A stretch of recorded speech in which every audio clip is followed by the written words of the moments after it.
The Smartest Giant in Town by Julia Donaldson, illustrated by Alex Scheffler. George was a giant, the scruffiest giant in town. He always wore the same pair of old brown sandals and the same old patched up gown. "I wish I wasn't the scruffiest giant in town," he said sadly. But one day, George noticed a new shop. It was full of smart clothes, so he bought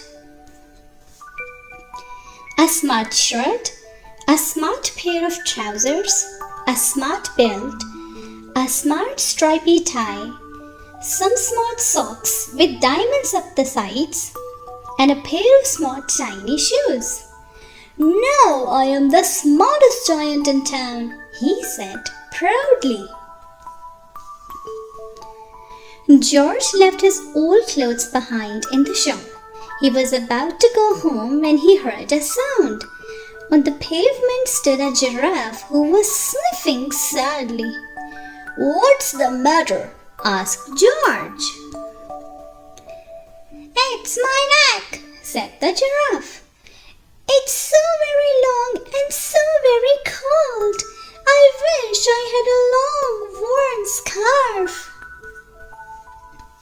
"Cheer up," said George, and he took off his stripy tie.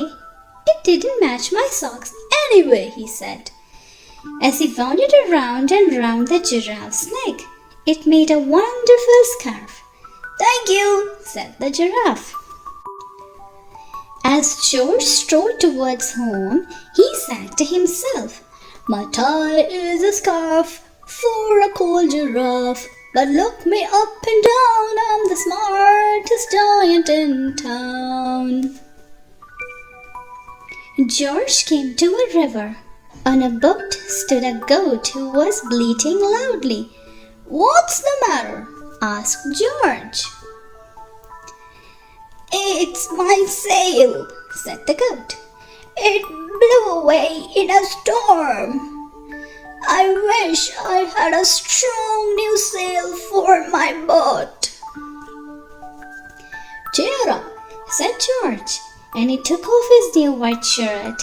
It kept coming untucked anyway, he said, as he tied it to the mast of the goat's boat. It made a magnificent sail.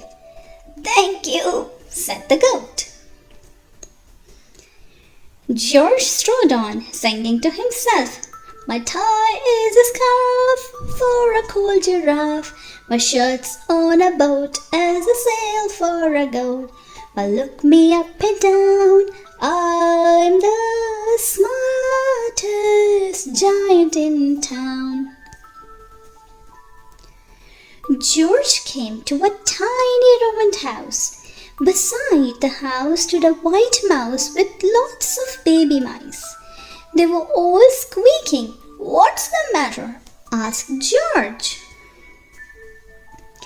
"It's our house," squeaked the mother mouse. "It burned down and now we have nowhere to live. I wish we had a nice new house." "Cheer up," said George, and he took off one of his shiny shoes. "It was giving me blisters anyway," he said, as the mouse and her babies scrambled inside. The shoe made a perfect home for them. "Thank you," they squeaked. George had to hop along the road now, but he didn't mind. As he hopped, he sang to himself, "My tie is a scarf for a cold giraffe. My shirt's on a boat as a sail for a goat. My shoe is a house for a little white mouse. But look me up and down, I'm the smartest giant in town." George came to a campsite. Beside a tent stood a fox who was crying. "What's the matter?" asked George. "It was my sleeping bag," said the fox. "I dropped it in a puddle. I wish I had a warm, dry sleeping bag." Cheer up, said George, and he took off one of his socks with diamonds up the sides. It was tickling my toes anyways, he said. As the fox snuggled into it, it made a very fine sleeping bag. Thank you, said the fox. George hopped on singing to himself. My tie is a scarf for a cold giraffe. My shirt's on a boat as a sail for a goat. My shoe is a house for a little white mouse. One of my socks is a bed for a fox. But look me up and down, I'm the smartest giant in town. George came to a big squishy box. Beside the box stood a dog who was howling. What's the matter? Asked George. It's this bag, said the dog. I need to get across, but I keep getting stuck in the mud. I wish there was a safe, dry path. Cheer up, said George, and he took off his smart new belt. It was squishing my tummy anyway, he said. As he laid it down over the bag, it made an excellent path. Thank you, said the dog. The wind started to blow, but George didn't mind. He hopped on, singing to himself. My tie is a scarf for a cold giraffe. My shirt's on a boat as a sail for a goat. My shoe is a house for a little white mouse. One of my socks is a bed for a fox. My belt helped the dog who was crossing a bog. But my trousers are falling down. I'm the coldest giant in town. Suddenly George felt sad and shivery and not at all smart. He stood on one foot and thought, I'll have to go back to the shop and buy some more clothes, he decided. He turned round and hopped all the way back to the shop. But when he got there, it was closed. Oh no, cried George. He sank down onto the doorstep and a tear ran down his nose. He felt as sad as all the animals he had met on his way home.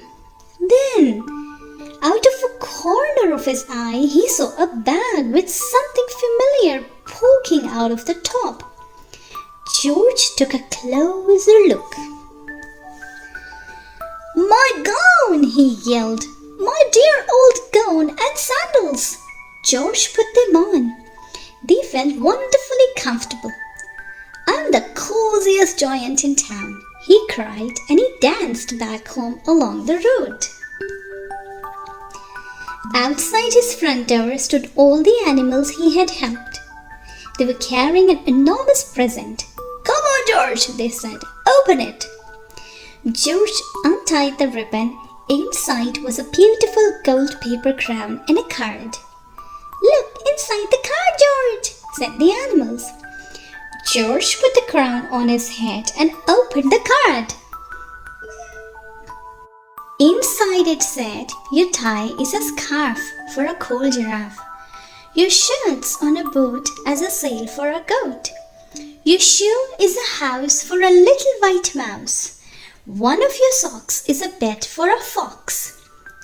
Your belt helped a dog who was crossing a bog. So here's a very fine crown to go with the sandals and gown of the kindest giant in town. The end. Thanks for listening.